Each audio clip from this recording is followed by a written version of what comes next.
किसी को audio tape की इजाजत नहीं, कोई एजेंसी कर रही है तो गैर कानूनी है। अटॉर्नी जनरल ने ऑडियो लीक्स केस की समाअत में अदालत को बताया है कि हुकूमत ने किसी को ऑडियो टेप की इजाजत नहीं दी, कोई एजेंसी कर रही है तो गैर कानूनी है। साबिक चीफ जस्टिस साकिब निसार के बेटे और बुशरा बीबी की ऑडियो लीक्स पर पार्लिमानी कमेटी और FIA में तलबी के नोटिस के खिलाफ दरख्वास्तों पर समाअत इस्लामाबाद हाई कोर्ट के जस्टिस बाबर सितार के रूबरू हुई, जिसमें बुशरा बीबी के वकील लतीफ खोसा और अटॉर्नी जनरल मंसूर अवान अदालत के सामने पेश हुए। इस मौके पर वज़ीर-ए-आज़म ऑफिस की रिपोर्ट अटॉर्नी जनरल ने अदालत में पेश कर दी। ऑडियो लीक्स केस में अटॉर्नी जनरल ने इस्लामाबाद हाई कोर्ट को बताया कि वफाकी हुकूमत ने ISI, AFI और IB समेत किसी अदारे या एजेंसी को ऑडियो टेप की इजाजत नहीं दी। अगर कोई हुकूमती एजेंसी ये रिकॉर्डिंग्स कर रही है तो वो गैर कानूनी तरीके से कर रही है। जस्टिस बाबर सितार ने रिमार्क्स दिए कि जो भी आता है कहता है ऑडियो टेप की इजाजत नहीं, फिर ऐसा कौन और क्यों कर रहा है। अब वफाकी हुकूमत पर है कि वो कैसे इस केस को चलाना चाहते हैं। अगर हुकूमत ने नहीं बताया तो फिर हम नेशनल और इंटरनेशनल अदालती मुआवन मुकर्रर करेंगे। अटॉर्नी जनरल मंसूर अवान ने कहा कि वज़ीर-ए-आज़म ऑफिस का मौक़िफ़ है कि वफाकी हुकूमत ने किसी अदारे या एजेंसी को ऑडियो टेप की इजाजत नहीं दी। FIA को पहले देखना है कि किसने कॉल रिकॉर्ड की। अदालती अहकामात के बाद FIA टेलीकॉम कंपनियों को लिख रहा है। FIA को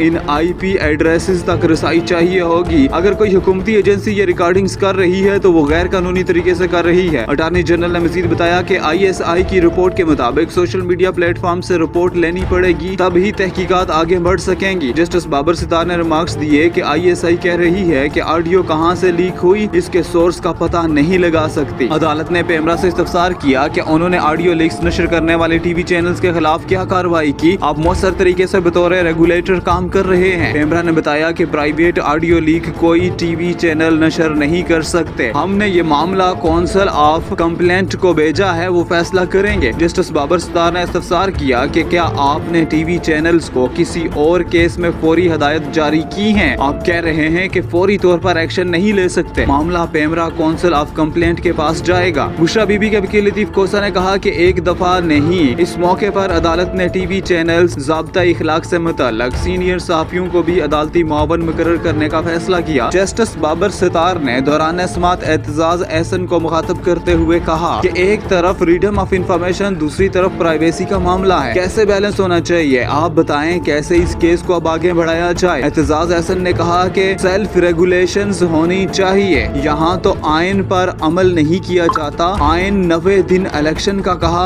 अमल नहीं हुआ। अदालत ने अटॉर्नी जनरल को कहा कि आप चेक कीजिएगा, कोई खबर थी कि IB को रिकॉर्डिंग्स की अथॉरिटी दी गई, क्या ऐसा है। अटॉर्नी जनरल मंसूर अवान ने कहा कि मैं चेक करके बता दूंगा। अदालत ने PTA, FIA समेत दीगर फरीकैन को दोबारा जवाब जमा कराने की हिदायत करते हुए समाअत मुलतवी कर दी।